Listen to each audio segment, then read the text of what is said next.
This episode of Philly Fame TV is sponsored by Top Dog Law. Now y'all already know who to call for any accidents or injury cases. If you want that top dollar, you better get at Top Dog. You can hit him up on Instagram at Top Dog Law or visit his website www.topdoglaw.com.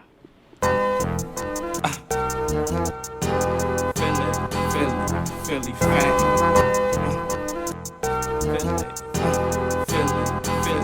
Philly Fame. Alright, welcome back to Philly Fame TV. Thank y'all for tuning in once again. If it's your first time tapping in, like, subscribe, notification bell, all that good stuff. Tap into the previous episodes if you ain't see those yet. But this episode we're gonna cover another, Philadelphia legend. Cyssero. He definitely got a unique story. He is definitely a Philadelphia icon in my opinion, man, as far as that DVD era and all that. Yeah, so, this episode 7 right here, what happened to Cyssero and where is he now?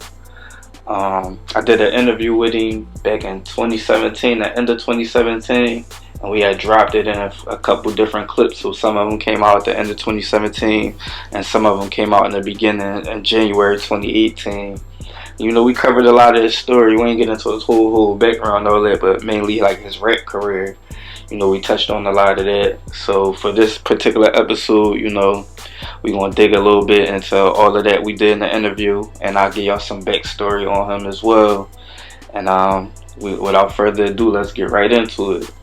So he one of the first people I actually heard of as far as like rapping when I was a young boy coming up, because he he close to my age, like he probably like a year or two older maybe. So he being so he was so close to my age, he was like the first person I heard of. This back in like 01, 02. That's when I was doing my thing back in that time and trying to come up and get my name popping. And he was the bar, like he was the guy, like as far as like if you wanted to battle somebody, because it's the era, wasn't no social media, wasn't no YouTube, just like a couple years before all of that. So if you wanted to get your name known, you had to battle other guys who was hot, similar like basketball players. If you play ball, you nice, it's about somebody else, across the neighborhood or across town, you want to go against them to see where you at with it. So that's how it was with the rap. So, everybody used to battle each other to see who was hot. And at that time, this was that battle era. And that's like the main guy I heard of before I heard of Joey Jihad, before I heard of Cheek Raw, Vodka, Reed Dollars, all of them guys. I heard of Sis. I heard he used to be outside of high schools battling people. He had did it, used to do the crazy ad-libs and all that. This is what I was hearing. So you're like, yeah, you got, maybe you want to show that you hot, that's the guy. So, he got a classic little battle on YouTube too with Joey Jihad, because at the time, like I said, that was the era. So them two clashing at that time, that was a little legendary time too. You should be scared the future's here, so your time is up. You strip, don't see no chips, cause you don't grind enough. Cause of my flow, I'm gon' blow, I promise you. If not, the gun under your tongue like thermometers. But, I heard of him, but my first time actually hearing him rap and hearing some of his, how he sounded and all that, was, I believe it was on the Candace mixtape. He was down with Sandman and the Candace early on. First of all, you know what I'm saying, this one of the youngest members of the Cannon clique, you know what I'm saying, for a while now. Little Cicero, he been lost and gone. You know what I'm saying, but he done found Puck, you know what I'm saying. And they had a mixtape that was floating around in the city and the streets and all that. And I think Sis, at probably like the end of the mixtape, they just let Sis go off and snap a cappella, if I ain't mistaken.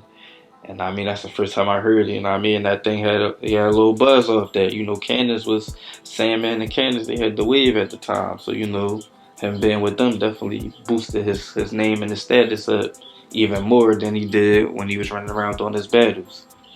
And, and Dun Did It was with the Candace as well. Dun Did It had his own little wave too, because he was young. Dun Did It was younger than them, so he like the youngest, and then it was Sis. So I guess him and, if I ain't mistaken, him and Dun Did It probably clicked up from there, and they've been rolling, throughout the years. So that's a little bit of the early history of how I actually heard of him, and I'll get to how I met him, and a little bit more of that story as we get later on into it. I'm gonna just jump back a little bit more into like a little bit of his backstory, briefly touch on it. I mean, like, so I know him to be from Uptown. I don't know if he used to live in North before and then moved uptown. I ain't too sure. It's been so long ago, but from what I know, and everybody know of Sis, they know him to be from Uptown, Whistle Lane. You know what I mean?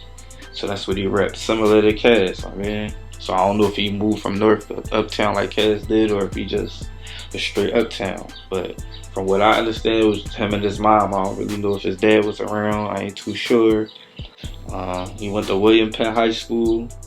And he seemed to be like one of them kids, the fly, popular kid. He was rapping at the time he was high school too, so I know he had a wave from that as well. I don't know at what point he started rapping, but I know he was a young boy. He was fucking with Cass early on, because Cass had the wave early as a young boy. Like, he was the boy B. He was on the Cypher joint on the radio station. He dominating that shit. I mean, he had his name popping off of that, so he had a nice little wave early on, and being still him and Cyssero in the same area. I don't know exactly how they met or connected, but they was connected. I mean, I think him and Tanner Black was running around cool at the time. Tanner Black from Uptown, I believe, and he had a nice little wave as a kid too, rapping early on. So I think him and Sis was rapping together, and they both used to be around Cass. And I mean, according to Cass basically said, like, I mean, he taught Sis how to rap, taught them how to rap and all that. I don't know how accurate that is. I mean, I don't know if I ain't never heard Sis confirm that he taught them how to rap, but I know that's what Cass said or whatever. I raised Sis, bro. Like, from day one, I had Sis around me. Him and this nigga named Tanner Black, they used to be like in a little group, and I don't know if they was in a group or they was just close or something like that, but I know he used to bring them to my house. I used to teach them niggas about shit, how to put bars together. Them niggas used to hear my shit all the time. And because of that, when he started to do his thing, he got a lot of comparisons to sounding just like me. Everybody like, yo, you sound just like Cass.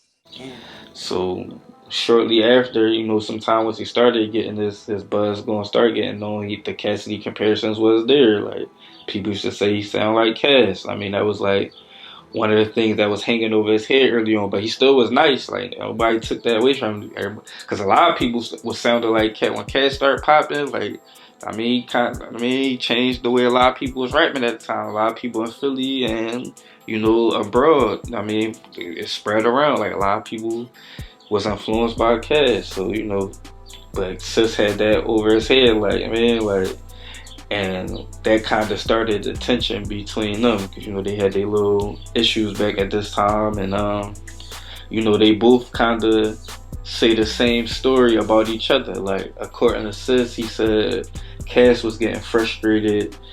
I mean, he felt Cass was getting frustrated by people kept comparing them. I mean, like, some of his homies probably coming to him like, it was Sis sound. So he felt like Cass was getting frustrated by that and stopped fucking with Sis. The hotter and hotter I was getting, the more and more I was getting compared to Cass. And I don't think Cass took a liking to that shit too much, you know what I'm saying? Because I kind of seen him start to distance himself. And that was my first real taste that the curse that come with the gift, or the whole buzzing and success of rap and all that shit. That was my first real taste of it, because he was a legit guy.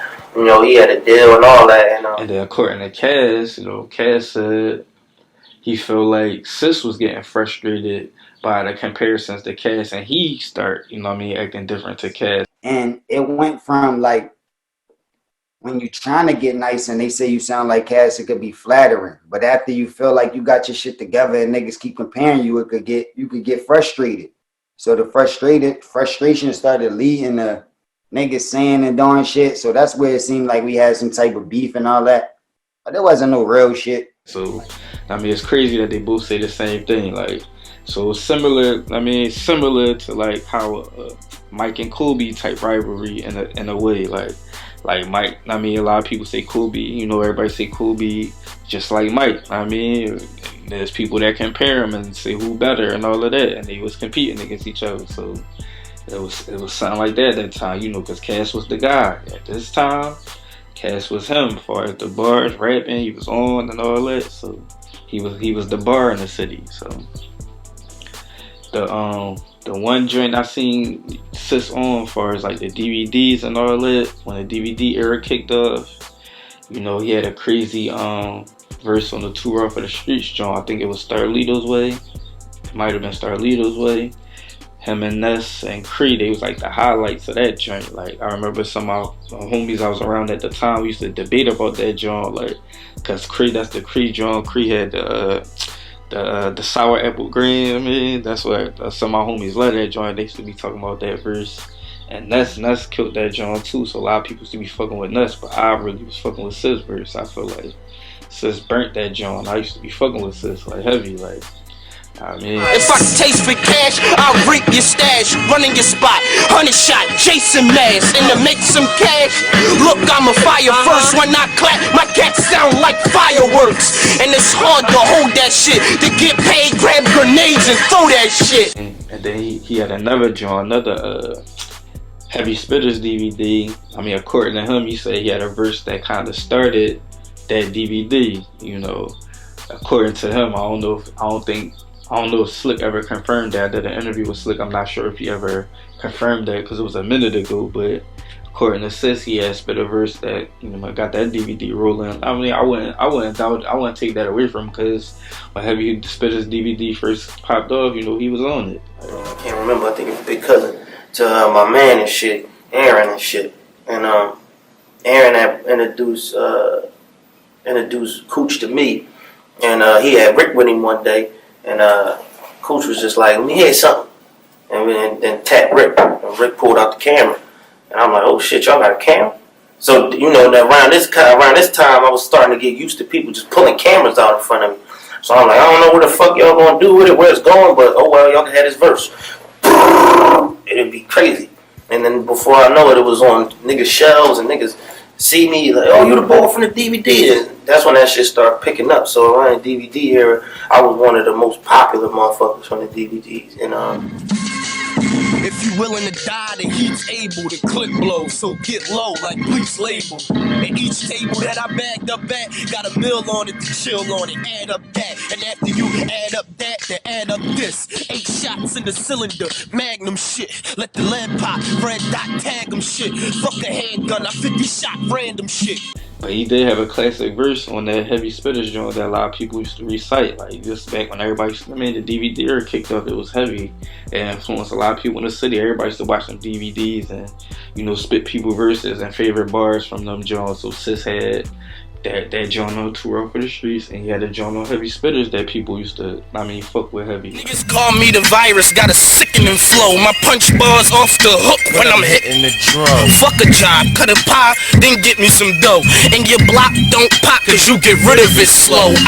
Click it and blow so your mans can come get it. I just copped the gun that got a stand that come with it.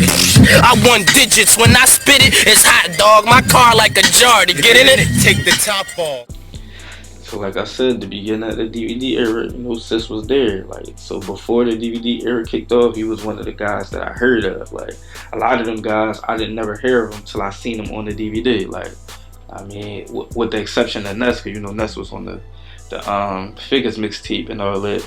But the session of him, like Creed, Cheek Vodka, you know, a lot of them guys that popped up on them DVDs, I first heard of them on the DVD. Like, But Sis, I heard of him before that. I mean, because he was running around doing this thing. He made a name with the battles. Not saying that nobody else wasn't battling and didn't make no name, but Sis' name Trey made it to me. Like, man, like, and you know, early on he was on Fight Club. He was featured on the Fight Club joint.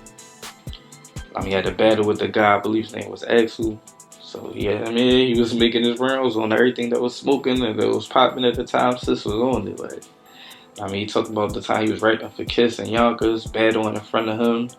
I mean, through this guy named Cooch, you know, he had a similar story with I believe with the same guy, like rapping for Kiss and Yonkers, Kiss fucking with him. You know, Kiss was always been fucking with Philly heavy. I mean, Then, like I mentioned, he was down with Cannon, Click, and all that. So he had a night. I mean, he was moving around, shaking like so. Early on, as far as the young generation and the young wave, Cyssero was the first guy. He was the guy before everybody. He was the guy as far as that whole wave. Like before Meek, before all of them, he was the guy. And, you know, he had a group. You know, him and Rico, they had a group. They had some mixtapes, you know, floating around. He dropped a couple of mixtapes, and them Jones made it to me. Like, and I heard them, and I was fucking with them. I mean, I was fucking with them. Jones. He had a couple of tapes. I mean, I was fucking with them. Like, I guess, I mean, the people around where I was around at the time, I mean, they was fucking with Sis, and shit was just making it to me, and that's how I was getting, you know, familiar and exposed to him. You know, he was on the tour for the Streets Battle Tour, you know, Battle in Harrisburg, I believe. And another battle, he was on tour for the Streets. I believe he battled Major League on tour for the Streets too. Yeah, come on.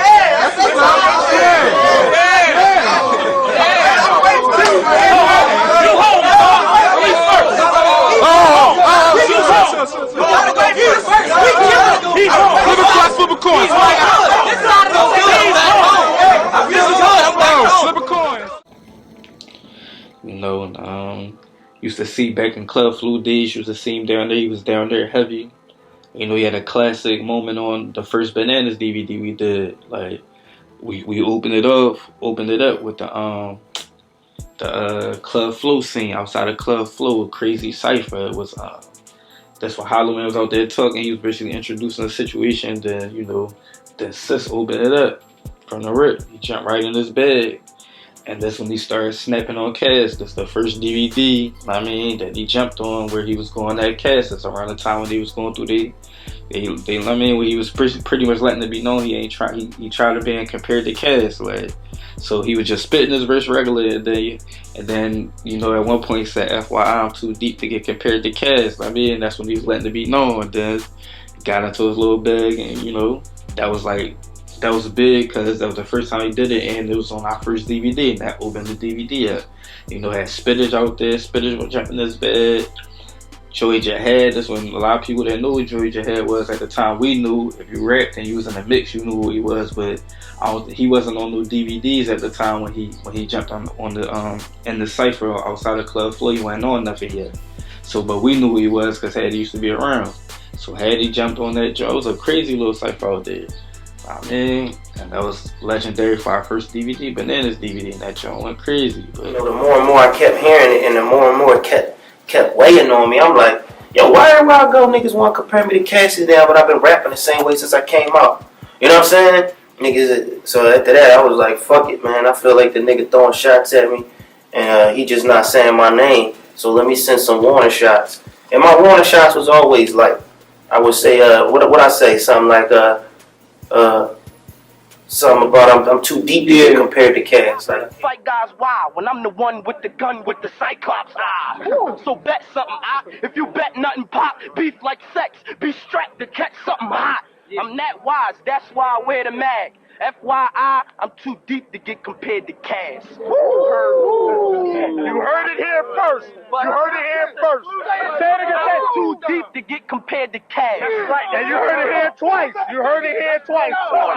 What the fuck they need to stop thinking on me. He don't want to Stop debating on me. Even niggas I used to roll with be hating on you. Wow. That's how I know I'm the shit. That's right. And a lot of guys punchline, but they still noticing Sis. You can't compare me. So a lot of my shit was never disses in the beginning. It was just shit that I was saying to set the record straight. Because I knew that's what the streets was trying to pin on me, just to try to make it hard for a nigga. You know what I'm saying? But I do remember that night, that Bananas DVD. That was my shit too. And I definitely let everybody know, like, man, I'm too deep to get compared to Cass. Y'all niggas could try to compare, like, delivery and cadence, but if you really listen to what I'm talking about, my shit is way deeper than his shit. You know what I'm saying? So I was trying to kill them comparisons. Yeah, this was a time that it was that Cass stuff was getting to him, and him and Cass had that tension. This was going on.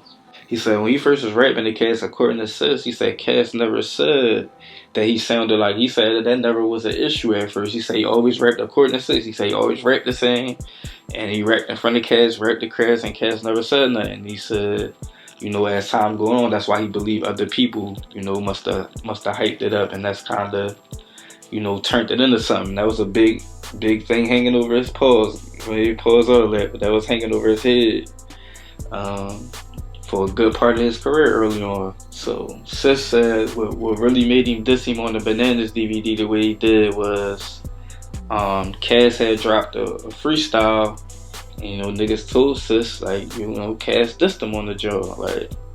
So at first he said it wasn't really much or nothing. Before that, he just dropped little bars here and there.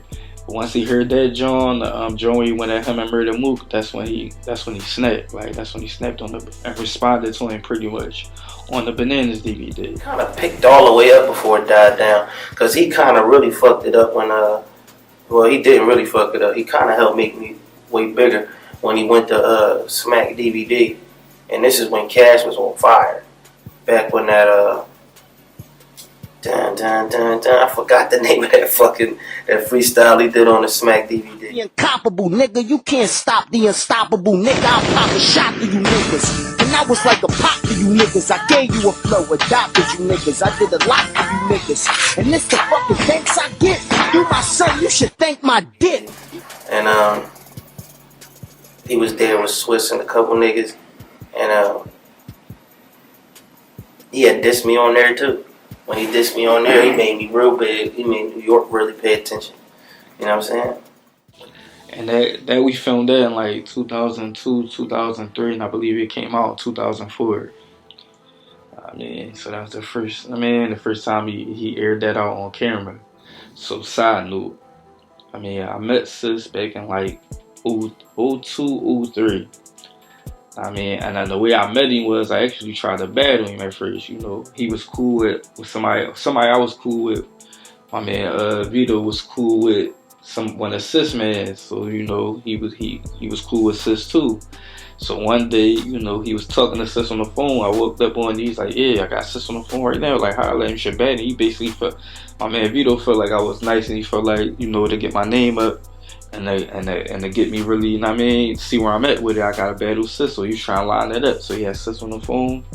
I got on the phone with Sis. I mean, let him know I was trying to battle him and all that. He's like, he pretty much like, man, you gotta get your name up. Your name ain't big enough and all that. He's talking like that pretty much. Like, and I mean, I understood it because, like I said, the time he did have a name. Like, he was known for battling and all that. So, I mean, he wasn't just gonna battle any and everybody that wanted to battle him. I get it. Like, but that's the first time I hollered at him, you know what I mean? And then I actually met him because, like I said, his folks was cool with my man Vito. So he came down one time, and I mean, he was chopping it up with us. And I mean, he started fucking with us.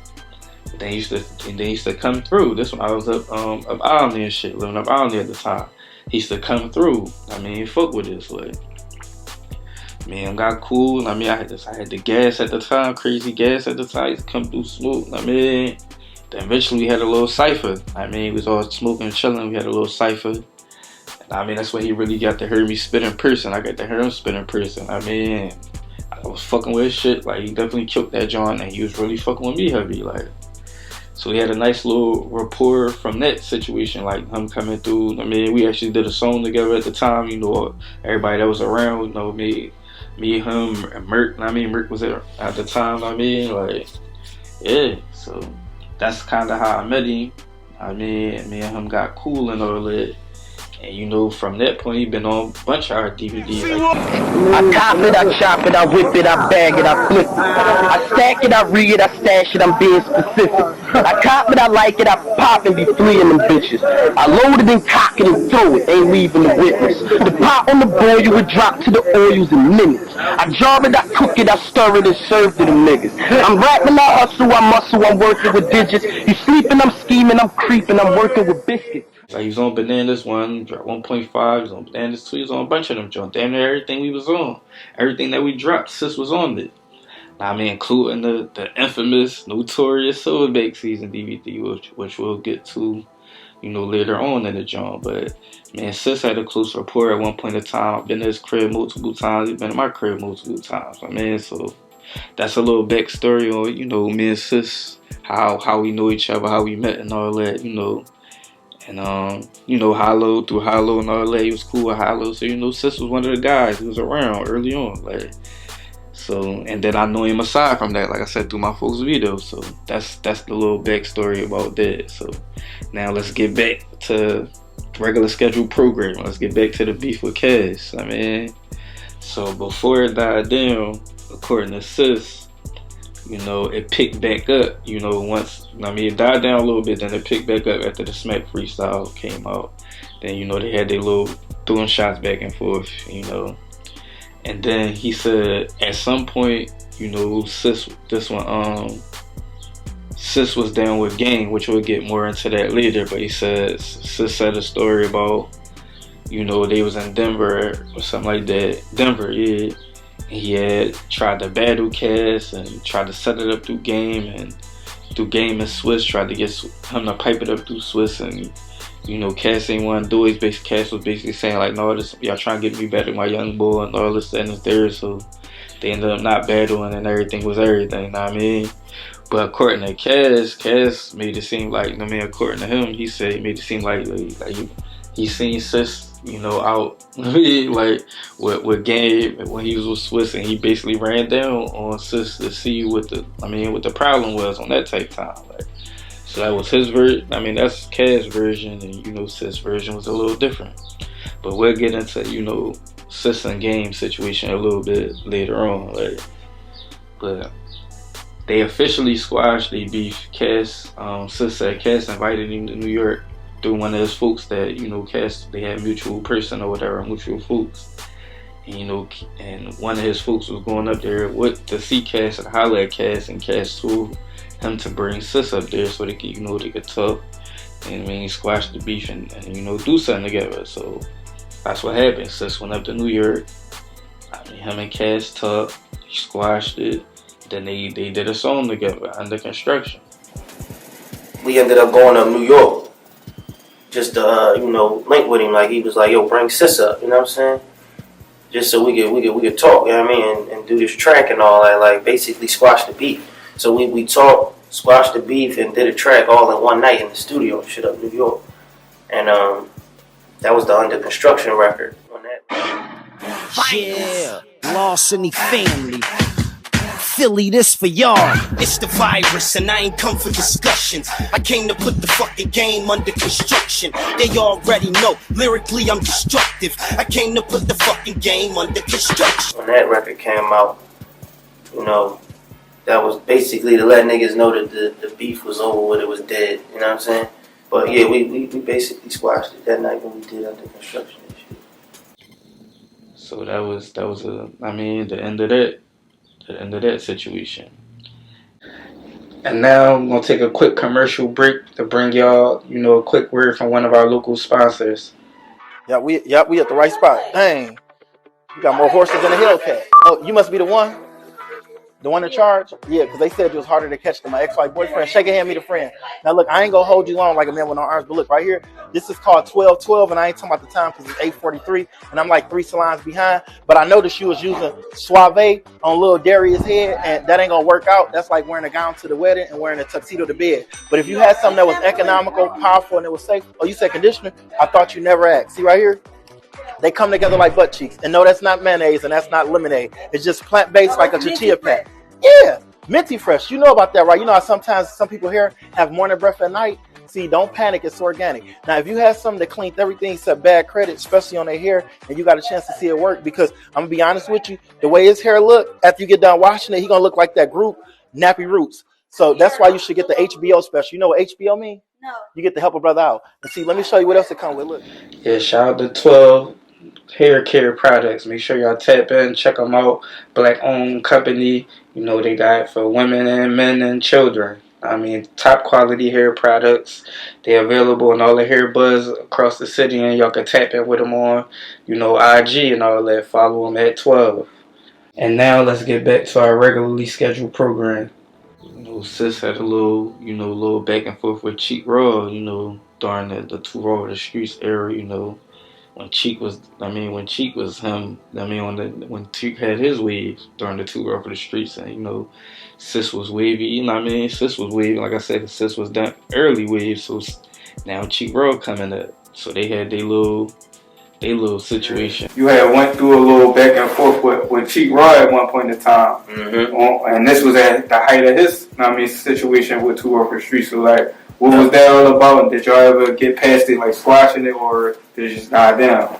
Yeah, it kind of ended up dying down because it's funny because it was like, and somebody else hyped that. I actually was on the defense on that one.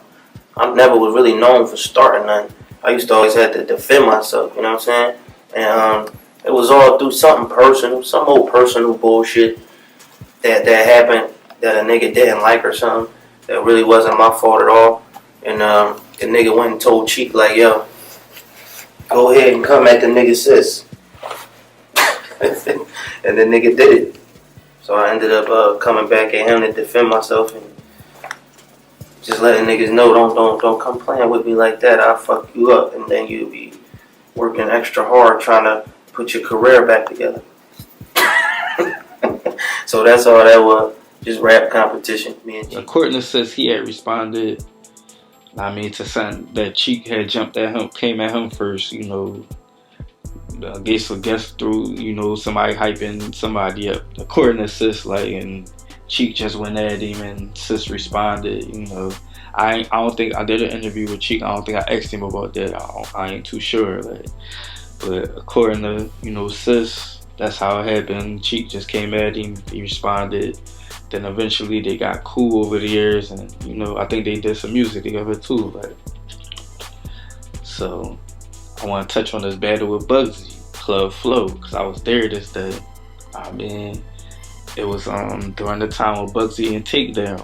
They had their wave, According to Sis, Sis manager had called Ace Capone and was basically hyping it up. I'm gonna get my artist to battle your artist. So Ace was with it, so they better stack on this joint, $1,000. So they came down Club Flow.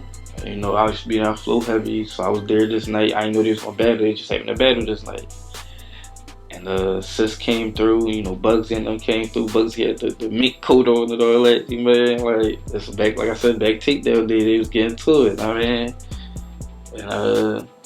they both got on stage. They went 3 rounds, I believe. And Bugsy spit some shit too. I think the first round Bugsy might have got over on him. Bugsy spit some shit, and I think Sis might have won the second and the third round, and he won the bread. He said, according to Sis, it's the first time he ever got paid for a battle. And he said he actually met his baby mom that night. She was one of the waitresses at Flow. So he said, he had a good night, won the battle, won the bread. And met a shorty that night.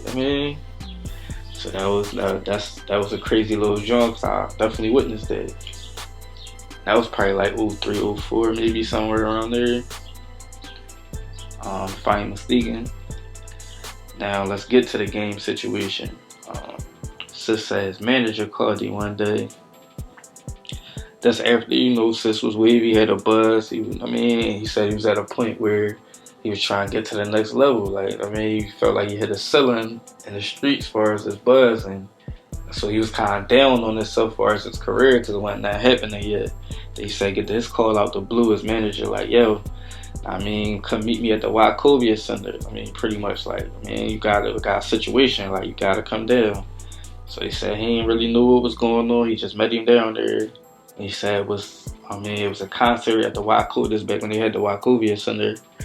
And he said Snoop and Game at a concert. They was on tour. They had the West Was One tour. They was trying to put the West, together. Snoop, Crip, Game, Bud. So they was, doing that joint, trying, show some, unity for the West and all that. So, Sis manager actually got some passes to the joint. Was able to finesse and get them backstage. So he could be able to try to rap for Game or rap for somebody. That was back there. So they finessed their way back there, and Sis just said by the luck of the draw, somebody came out of Game room with the camera. When the cameraman came out, yo, anybody out here rap? And he said his manager, said, yeah, he hot right here. And he start snapping. And then Game told him to come in the room. I mean, he said, "Don't." I mean, sound ass out there. Come in the room so we could hear it. Came in the room. He started snapping. He said once he started rapping, Game took the chains off of everybody. That was, all his homies and all that. Start putting all the chains on Sis as he was rapping and shit. Then he said from there, he said he took him on tour immediately. He said, "You ain't gotta go home or nothing. You on tour immediately. You coming with us." We ended up sneaking backstage, and we had like these passes. My manager had got these passes and shit for us to sneak back there. So we ended up sneaking back there, and just by the luck or whatever, the luck of the draw, the luck of me being there, I'm leaning on the wall, and Game's cameraman walks out the locker room, the dressing room, and go, "Yo, any of y'all out here rap?" My manager starts snapping. "He rap right here. This the hottest little nigga in the city. You gotta hear it. He really the hottest right now. You gotta hear it." So I'm like, "Yeah, I rap." He was, "Let me hear something." So I start rapping one of my favorite verses, and then I hear Game in the locker room banging on the wall and shit in the joint, like, "Come say that shit in here. That shit sound ass out there. Come say that shit in here with us." So I'm like, I don't know if he bullshitting or if he trying to play me or something. So I get hype. I'm like, "What?" So I go walk in the joint. I'm like, "What? I'm the nicest." You know what I'm saying? That's the first thing I say to the nigga. Like, who the fuck this little cocky nigga walking talking about, "What? I'm the nicest." Nigga Gary said, "Oh yeah, let me hear that shit you was saying out there." So I was like, "No, I got a better joint." So I spit one joint I used to smash niggas with in battles. This nigga, everybody mouth on the floor though. I'm rapping, but I'm looking around the room as I'm rapping to see if niggas feeling that shit. Everybody mouth like. I'm like, "Yo, I got these niggas in my pocket, B. These niggas fucking with a nigga." So I just was like, "I'm gonna give them another one, and another one, and another one." I just kept rapping. This nigga Game started walking around the room taking everybody's chains off him. And it was like 50 chains. 50 niggas in there. Everybody got chains off. Just start taking everybody's chains off. Boom. Throw them all on me like, "Yo, you're going on tour. You signed now. You ain't even got to worry about going home. You ain't going home. You going on tour." I'm like, "What? Oh shit. What?" So when it all hit, I ended up calling my baby mom and I ain't coming back right now. You know what I'm saying? Niggas had to go home to baby moms and them. You know what I'm saying? I mean, at the time, Game was lit. You had the hate it or love it out. I mean, This Is How We Do Out, the records he had off the first album, 50 on there. I mean, so he was on fire. So he took Sis right with him, like, just like that. Sis said he went on like 2.5 world tours, so he ain't finished the second half. He only did half of the third one, it would have been 3 of them. He said like 2, counted as 2.5. And I remember when he got down with Game, he actually changed his name to Rockstar. I mean, he was on some songs with Game, as Rockstar and all that. Eventually he changed his name back to, he was able to get back to Cyssero as far as with Game. But initially I do remember like his name being Rockstar at first. It's at the time, Game doing his thing like I said. And at some point in time, a little pivotal moment in Sis' career outside of him getting with Game, a pivotal moment while he was with Game was, Game had a little beef with the Young Guns and all that. And I forget how it started or why it started because it was so long ago while he was going through what they was going through. But Game had a diss record, Sis was on it. So that was one of the joints where people kind of felt like he was coming at Philly by siding with the Game. But that put him in a crazy situation because he signed to the Game, like he down with the Game and he moved with the Game. And Game going at, the Young Guns. So it's like, man, I don't know what Sis' personal relationship was to the Young Guns or if he had one. But they is from Philly, and, so a lot of people felt like, he shouldn't have done that. Like, so a lot of people in Philly was kind of looking at Sis and feeling the way towards Sis about that. Then eventually, Game had started beefing with 50. I believe he did a diss record. I believe Sis might have been on one of them diss records going at 50 too. Like, he was riding with the Game. But according to Sis, he said that beef with 50 really messed Game up. He messed up his business and all that. And by messing up Game, and in turn, messed up Sis' situation with Game. He said Game used to say like, yo, I'm not just a genius soldier. He said he used to feel like that prior to the beef, like, so he said he can kind of see it coming, like, to a degree, like. He said he used to see, Game used to complain about, like, he was bigger than just one of them, like, one of them little soldiers around 50. So by he going at 50 and they beef and they on, like, he said 50 started blocking a lot of Game business, like, started blocking him from stuff. And, according to Sis, they had a deal with Warner in place, and 50 blocked it, and that deal eventually went to Rick Ross with Warner for MMG. So yeah, he said 50 really, messed Game up. Business wise, and that messed his situation up with Game for Sis. So he said Game was showing signs of, bipolar. Being bipolar. He said one minute he'd be cool with everybody, and the next minute he'd be fuck everybody. So that's the type of relationship he had with towards Sis or whatever. Overall, he said they still was cool. They remained cool. They still kept the rapport. Sis was on a bunch of songs with Game. While they was together and over the years, like Sis got Game on his project, Game got Sis on his project. So they got quite a few joints together. So they obviously remain cool throughout, despite the business not being right. Not having their business right. So yeah, now let's get to the situation with Meek. Him and Meek was cool before all the beef, just like everybody was. Like everybody was all cool at one point in time. And Sis and Meek situation, it was a little funny because they was cool. They did songs together. He had a song with Meek and Hattie. Sis did. It was him, Meek and Had. He had a song with him, Meek and Gil. At the time, Meek had the, In My Bag joint on the radio. Then he came with, the me, I'm so fly. He had them joints on the radio. And Sis, he had the In the Air. He had the In the Air joint. Then he had the Swag It Out joint. And the Swag It Out remix. And Meek was actually on the remix. So at one point in time, they both was rolling on the radio. They both was doing their thing. And they both was getting produced by Sep. Sep did the, In My Bag, and he was doing the joints for Meek before Jalo Beats came along. Just before that. Sep was the guy. So he had a couple joints on the radio with Meek. He had a couple joints on the radio with Sis. So that was a crazy little time. Now, according to Sis, he said he felt like Meek started acting different when he got bigger, like as he was getting bigger, because at one point in time, Sis was like I said, Sis was before all of them. So at one point in time, Sis was the guy that everybody else started coming up. DVD era started coming, different DVDs popping up, different guys popping up, different people waves coming up. So he said he felt like as Meek got bigger, he started acting different. This was Sis said, according to him. But they beef actually started as a result of, when Meek was going through with Gilly. At one point in time, Meek and Gil had a little situation. And Sis had said, according to Sis, he had text, one of his old heads that be with Gil. And basically was texting him, saying like, yo, what's up? Do Gil want me to get him?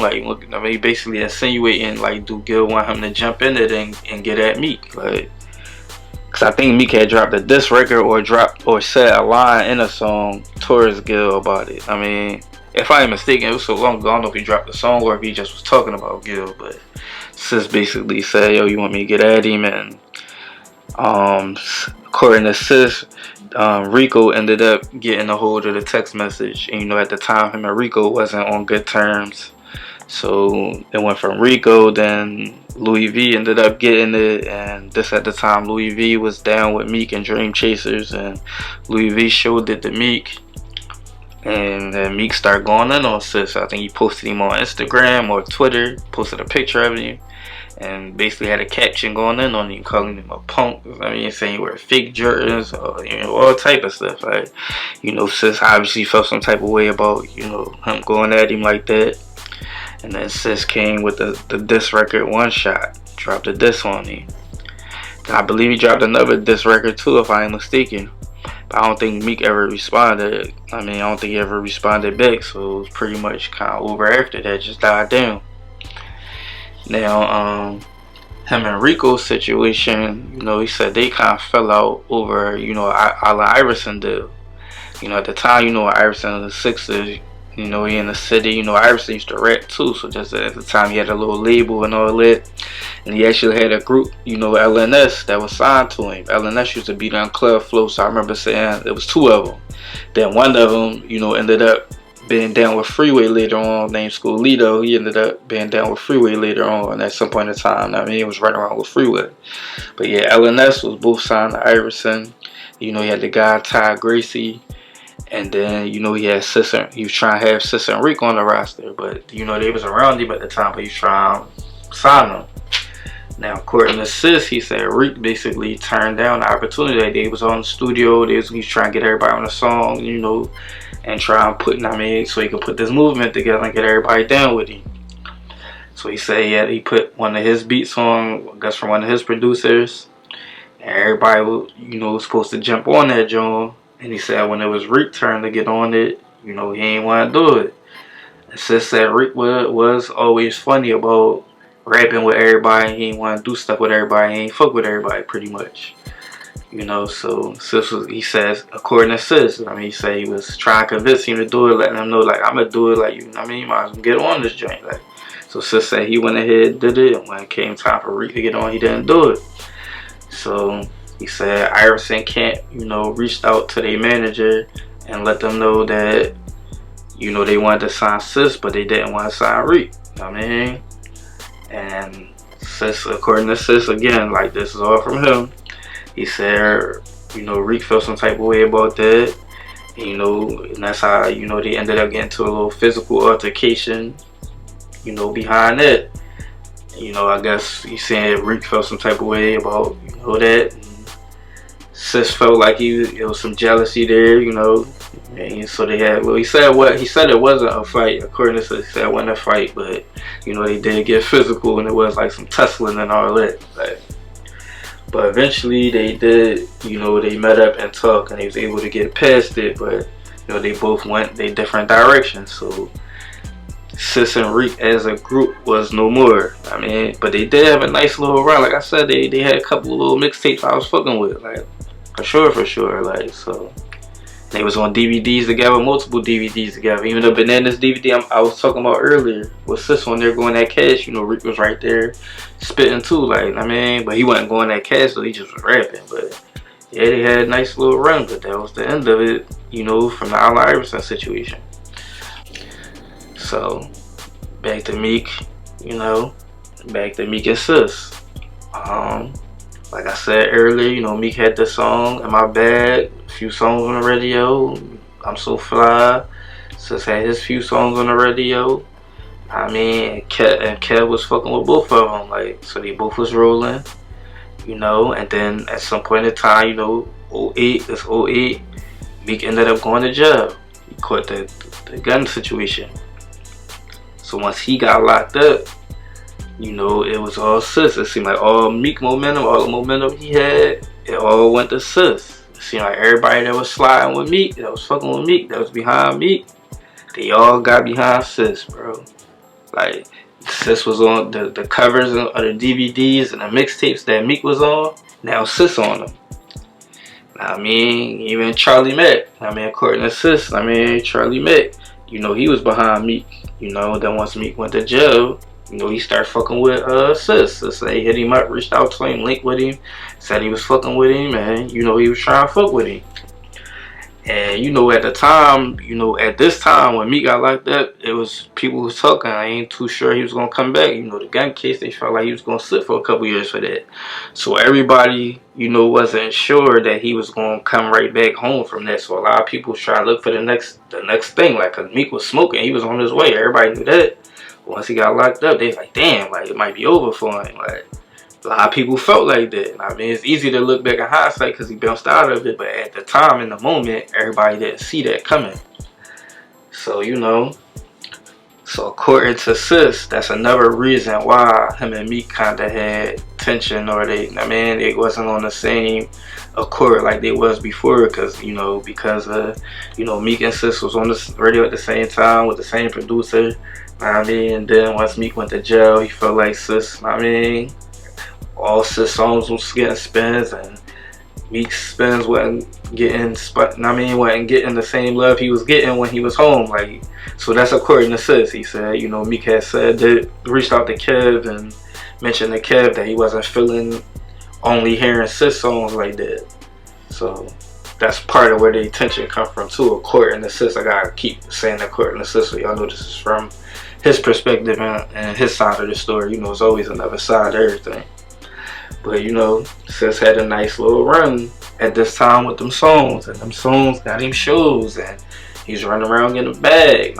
He was lit. He was the guy. He was like one of the only guys, if I'm not mistaken, at that time from that era, outside of once Meek went to jail, weren't really Philly rappers from the DVDs that had songs on the radio. He was like one of the only people. And then at some point in time, Meek eventually came back home. And once Meek came home, all the momentum went back to Meek. And now let's get to that's where we get to the infamous Silverback season DVD that I mentioned earlier. The famous Silverback season, the infamous, notorious events from 2009, 2010, around this time. So when this happened with Meek coming back home, and the game changed for Sis, everybody that was with Sis, all the momentum went back to Meek, and then Sis felt like once Meek came back home, his spins went down, and and the people that was fucking with him wasn't fucking with him, and Kev, the situation with Kev went away, and Charlie Mack, obviously, that situation went through. So he felt like he was laying high and dry, hanging out, he felt like something happened, whereas though he felt like it was a conspiracy, between them, yo, we gonna push Meek, and we ain't gonna, we gonna push this to the back burner. That's what he felt. So when we did, let's get to the DVD. I gave a little backstory on, because when the DVD came out, it shook the whole city up, as far as the rap scene and all that. And not even when the DVD came, when the trailer came out, we released a little trailer for it, and it had a snippet of what he said, speaking on the situation. This is the first time anything like this ever happened, so it was a big situation. As far as I'm talking about, how he felt Charlie Mack and Cosmic Kev did him. Nobody never spoke on them in that manner before, especially on no platform like that. So the little bit of the backstory of that, like I said, Sis was a guy when he was cool. So at one point in time, he had slid through the highlighters. He used to slide through. In the dungeon, we filmed a lot of footage in the dungeon for the DVDs. If y'all familiar with our DVDs, and y'all know, so he came down to holler one day, and I believe we was supposed to film. I think he might have been coming down to film, or he might have just been coming down to holler. And we just was busting it up, just talking. And he was pretty much telling us, I think it was me and Stro at the time, he was telling us that what happened, what was going on with him, and the situation with Kay, basically venting about it, feeling some type of way. And he was real down about it. He really wanted people to know about it, because he felt like people gonna think that he fell off and he wasn't what he was, because they don't hear him on the radio no more. So he probably felt he wanted to basically change the narrative for people who might think he didn't have no more radio songs, or he didn't have no more popping songs. He wanted people to know, the reason why he's not on the radio no more and he's not getting that love no more was because of something behind the scenes with Dub.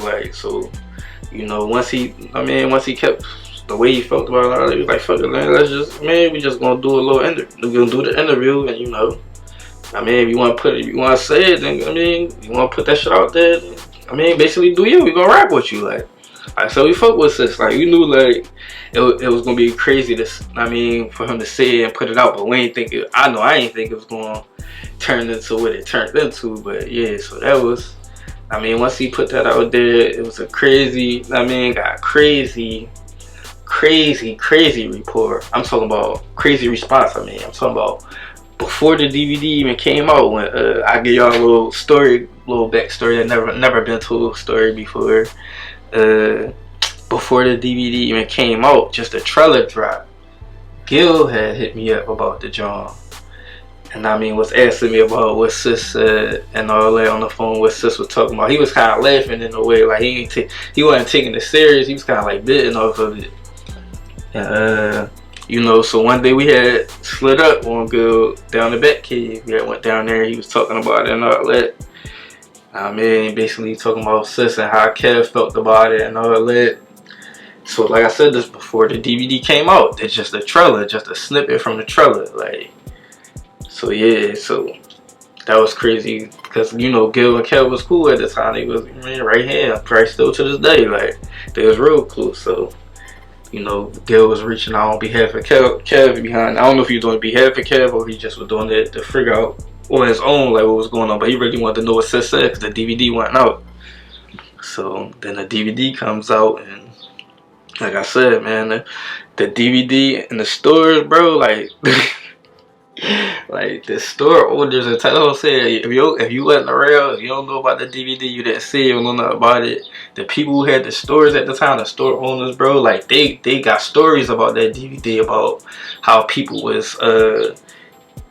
grandmas buying it. Man, that joint sold out so fast. You got people, other rappers camping outside the stores waiting for the store to open again. I ain't gonna say who, like, but yeah, it was crazy. Like, people had to get their hands on it to find out what was going on at that joint. Like, and a lot of that had to do with, it was other stuff on there too, but a lot of that had, like, Sis called, that Sis segment started a big uproar. I mean, I don't even really want to sit here and talk indirect. Like, I want to, you know what I mean? You gotta air this shit. Like, this shit is, it's crazy, man. Fuck it, man. It is what it is. Nigga, Cosmic Kev. You got fucking Charlie Mack. I guess these niggas is coinciding together, trying to do their thing with me, which is not. It's not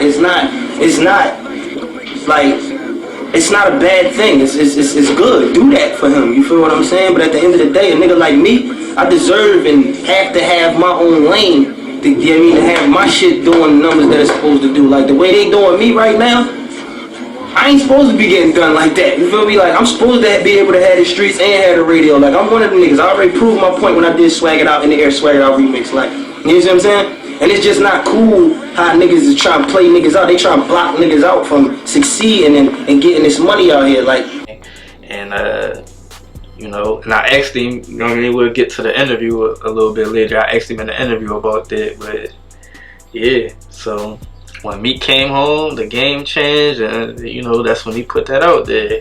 So he addressed it on, you know, the Silverback DVD, and then later on, fast forward to 2017, going into 2018, I asked him about it on the interview. Asked him, like, did he regret saying that, you know, after all everything that happened and the whole backlash that he got, because, you know, after that, you know, Kev actually responded to it. He did a little interview, I believe he did on We Run the Streets, if I am mistaken. And then, you know, Kev never done no interview. He wasn't none of that at the time, but he came out and jumped out and responded to that joint, like, and yeah. So, and I think on that joint, I believe he said, like, Sis could never come back from that. I think he said something to that degree. Like, I think they asked him something about could he ever forgive him or whatever. I mean, he basically, like, pretty much like that. Like, Sis wasn't gonna be able to come back from what he said. So when I asked him did he regret it, he said nah, because once he said it, he felt like it was already over. He felt like his career was already in shambles as far as getting on the radio and getting that love and getting back in good grit. He felt like that was over. He said he had a situation with CS, who he's fucking with CS at the time. You know, CS, Chris Smalls. I mean, for people who don't know, like, he used to fuck with Sis, he used to fuck with Had. I mean, he used to fuck with a couple rappers. I mean, he must have had a couple dollars, get money, doing whatever he was doing. I ain't gonna speak on none of his business or nothing like that. I just know he repped 7th Street, the legendary 7th Street. So, you know, take from that what you made. Like, I don't really know that business, but he was fucking with Sis at the time, and, you know, Sis said, you know, he was inquiring about the situation with him and Kev, and he was trying to get, you know, Sis to fix the situation. I guess Sis told him what happened, and he was trying to see if he could fix the situation. So he's trying to set up a meeting with Kev. They set up a little meeting, and then he said CS was trying to, you know, basically put some chicken up to get some, trying to cut a little check to get Sis. I mean, Sis situation situated. And, you know, he said after the meeting, they was trying to reach back out to Kev to set it up. I mean, so they can do it. And, you know, Sis said Kev changed his number. So he basically was saying, like, no matter what tactic he tried or how he tried to get back at him, like, he didn't see no way Kev was gonna fuck when he felt like it was over. So that's why he put it out there. And he said he didn't regret it, like, at all. He said he felt like it was what it was. Like, so what's in hindsight? First, I want to ask you: do you regret saying what you said or putting that out there? For one, and for two, do you think that kind of, you know, altered the trajectory of where you was going at the time? Alright. Do I regret saying it? No. Because I don't think it was going to change nothing. I think the trajectory was already going down before niggas even paid any attention to it. And niggas would have blamed it on me. You feel what I'm saying? So I felt like it was my place to say something. See, so yeah, that was pretty much the end of Cyssero run as far as like what could have been with the radio wave and those radio songs and all that. And we all know the story with Meek as far as him coming home and taking off the way he did. Like, so it could just make you wonder, like, damn, what if Sis could have kept the ball rolling on the radio? Like, who's to say what would have happened with him? Like, so fast forward, you know, Sis get back in the battle mix. So, you know, the DVD Silverback joint, that was like, the first joint was like 2010. Then we did another joint, Silverback 2, where he kind of touched on that more. He kind of elaborated. So that Silverback 2 was another classic DVD. I believe that was like 2011, maybe 2012, somewhere around there. And we did Silverback 3 and 4, and he touched on it on 4 too. I don't think he touched on 3. He might have touched on all of them. He might have touched on all of them, but long story short, it was just updates. So the first joint, he spoke on the situation. The second joint, he updated on the backlash. The third joint, he spoke on the probably more backlash and have you ever talked to Kev? And on the fourth joint, he asked him if he still talked to Kev and what the status was with it. So it's pretty much updates on the following consecutive DVDs. So the last DVD probably came out like 2013, 2014. I don't think it even officially released. We just threw some clips up on YouTube for Silverback 4. Like, Silverback 3 came out on DVD, but Silverback 4, I think we just threw some clips on YouTube. And yeah, one of the clips was Sis, you know, and that was the final time he talked about it prior to, you know, the Philly Fame interview in 2017. So fast, let's get back to the battle scene. So he took, in a couple years between, you know, the DVD and the battle, probably a couple years in between the last DVD we did with him and his battle with Cortez. The battle with Cortez was in 2015, I believe. So yeah, in a couple years between that, over the years, like Sis been dropping tapes, he been dropping music, always been recording, always been in the mix, always been on DVDs here and there and all that. He just never was on that mainstream level. He never got signed, and you know, but he always was around in the mix. He always had a name, he always was respected, he always was doing features and all of that. So now he get back in the battle mix with Cortez, you know, on URL. I mean, people been calling him out for years, trying to get him to come out battle. You know, Little Sis called him out on Smack DVD. You know, they've been trying to get Sis and a bunch of people from Philly to battle at the time. So he finally get back in it, like, and you know, he got some respect from that battle. I mean, then he did the battle with Ty Law. I mean, according to Sis, he felt like he got off on him. Then he did the battle with Bill Collector. He said he felt like, I mean, it was his favorite battle. He felt like it was unbiased because it was in Philly, and he felt like Bill Collector didn't come at him on no nut stuff or came at him crazy. So you know, he said he enjoyed that battle the most. Like, that was his favorite battle, and he obviously felt like he won that battle. I mean, so if somebody else feels different, I mean, that's their opinion, but Sis felt like he won all of these battles. And then Meek and Game situation come along, you know. Meek and Game had they issue, and you know, Sis kind of got pulled in that. I mean, like he got the mix of that, and that's kind of where the situation with Reed happened. But Reed had a little back and forth. I think Quilly might have to me. I think him and Quilly might have, if I ain't mistaken, I know for sure him and Reed, you know, went through what they went through, and I believe that came from the situation with Meek and Game. I mean, so you know, him and Reed obviously they was cool before the music together and all that, but now they was going at each other. I mean, then after that, another monumental moment was the Bishop Brigante battle. I mean, like, now according to Sis, I mean, according to him, he said he ain't feel the vibe. You know, Bishop Brigante was coming at him saying some what's Sis called fake personals, like saying stuff about him that wasn't true, but he was saying it like it was true, like coming at him, his character, or whatever the case may be, saying stuff about him. So Sis gave two different explanations for what happened in this battle. So, you know, y'all determine what's what, because, you know, he did say, you know, in the interview I did with him that he threw the battle, like he ain't want to rap, like he wasn't fucking with the vibe and all of that. And another interview he did, I think, you know, right after the battle, he said he genuinely forgot to rap. So it might have been a combination of the two. Like he might have forgot, and he might have forgot because he wasn't feeling the vibe of what Bull was saying. Start with you. Let me see. Y'all ready? Yeah. I was thinking the other day.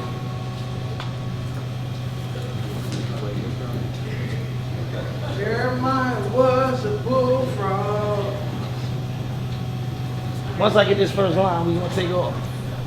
But, I mean, clearly, you know, Sis was better than Bull. Like, if he would have just rapped, he would have beat Bull. Bull wasn't saying nothing too crazy and all that, in my opinion. Like, I felt like Sis was better. He could have easily got over on Bull, but, you know, that's the battle where people say he had the most worst choke in battle rap history. Like, I mean, that's what a lot of people were saying, so he got a lot of flack behind that, and a lot of people dragged him behind that.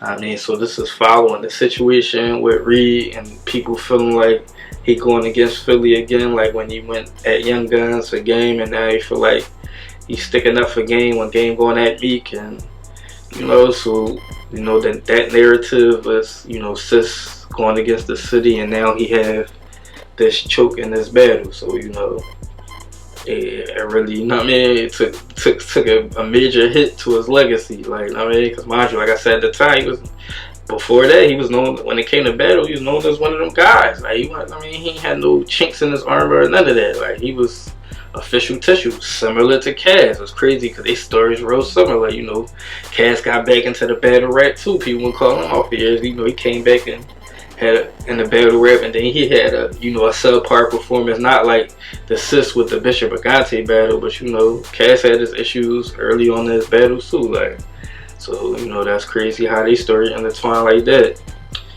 And now let's get to the infamous Kaboom battle.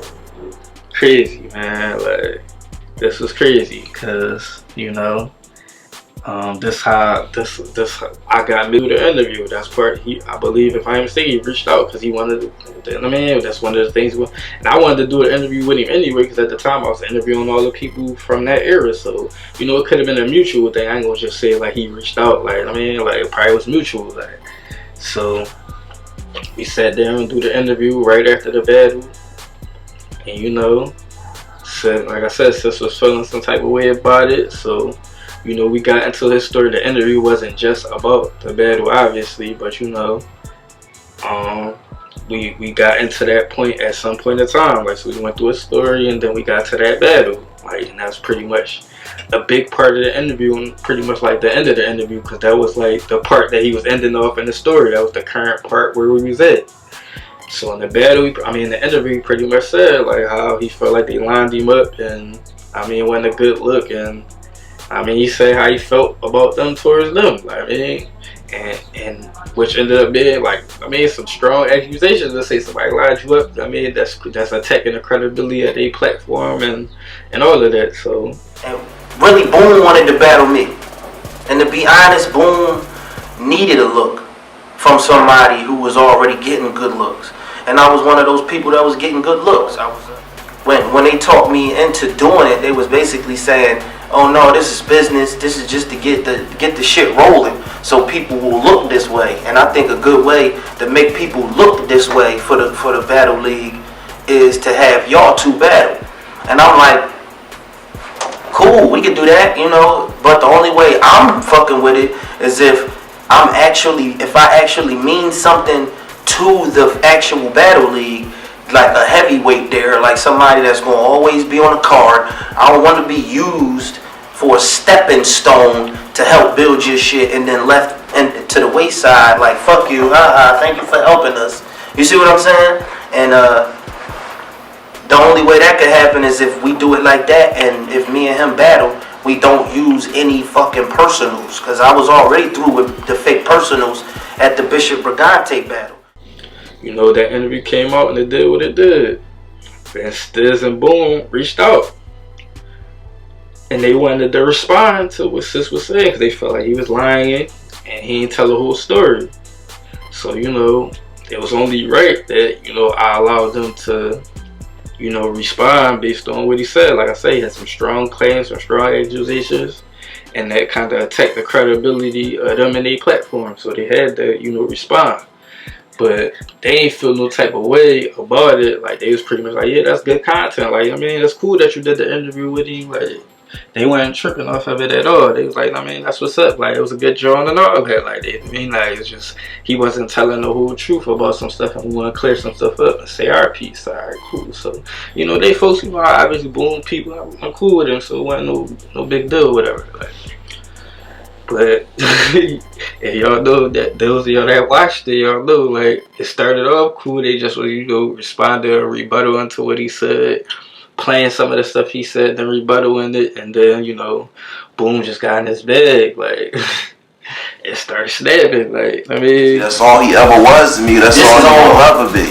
He's a fucking weenie. He talking about I suppose myself. No, I'm about to suppose up. All you rather do is use your fucking 2 eyes and your 2 ears, because you would see him up there crying and you would hear him up there crying. If he was really G, he would have got off the stage and left. If he was really felt that I wasn't on his level, he would have never fucking battled me. He would never took it. He decided to do it. He came there. He gave me a recycled verse, a half-ass mixtape second verse, and he choked the fucking third, and he sat there. He let me rap it. He told Stiz that he was about to cry, that he couldn't take it no more, and he was about to break down.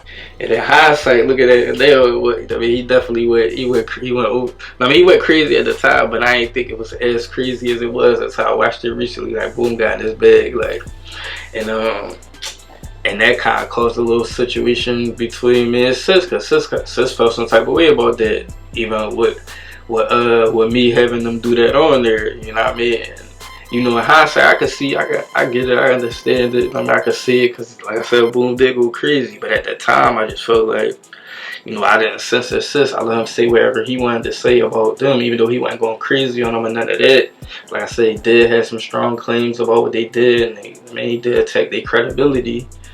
I mean, as far as they platform, I mean, he did come at Boom, like, in an indirect way, saying, I'm tired of battling niggas that ain't on my level, and I mean, the people I battled, they can't do nothing better than me. They can't do battle rap or life or nothing. So he basically was like kind of throwing shots at Boom to a degree, saying he wasn't on this level and he didn't get up for Boom and he needed to get people on this. I mean, he was kind of talking like that. So Boom felt some type of way about that, obviously. So that's kind of the energy he had and why he went in on him like that. So if I feel like if I let Sis say what he wanted to say and ain't really censor him, then I kind of had to give Boom and them the same courtesy, even though Boom was going crazy. In the hindsight, I probably should have clipped some of that stuff out. But I mean, but I felt like if I did, then Boom probably have been looking at me crazy, like, bro, why you censoring me? Why you cutting my stuff out? I mean, so it kind of put me in a weird spot at the time. I wish I could have, you know, cut both of them out to a degree and kept it clean. But I just let both of them go and say what they wanted to say and get it off. Like, man.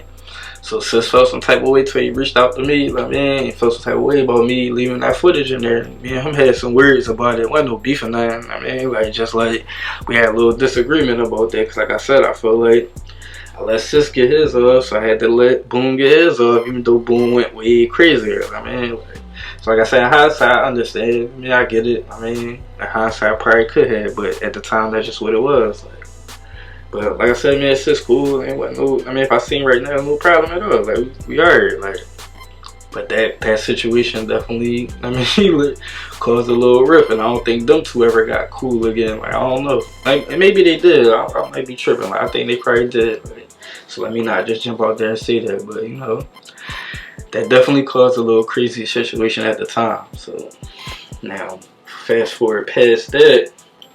you know, in recent years, he's still been on this battle joint. I mean, he was able to get back battling at some point. He took a little break from that. I mean, but eventually he got back battling. And I think they did get cool because he got back battling on Battle Academy. So let me, yeah, I can't, must be tripping. Like, you know, so long ago, like certain stuff you might forget off top. Like, but yeah, he battled New Jersey Twerk. That was like 3 years ago. And I mean, so that was on Battle Academy, I believe. So yeah, him and Stiz and them, they got cool again. And he battled a guy named ZM on another platform. I mean, that was 3 years ago. He battled the boy Dre Dennis. That was 2 years ago. I mean, then he took a little break, I believe, and then he dropped like a little freestyle video out of nowhere. I had posted that on the page, letting people know that he was back. I mean, so that was like a year ago now. Then they did a battle with Rosenberg Raw on RBA. I mean, so that was like a year ago. And he also did like a battle with the Boy Gems. The Boy Gems made his return to battle rap and Battle Sis. That was like 11 months ago now. Then he did a song with this guy named Uncle Jesse. He had reached out, you know what I mean, for a promo jank. I mean, he had a song with him and Sis and Shank on that joint. So we posted that joint. That was like 10 months ago.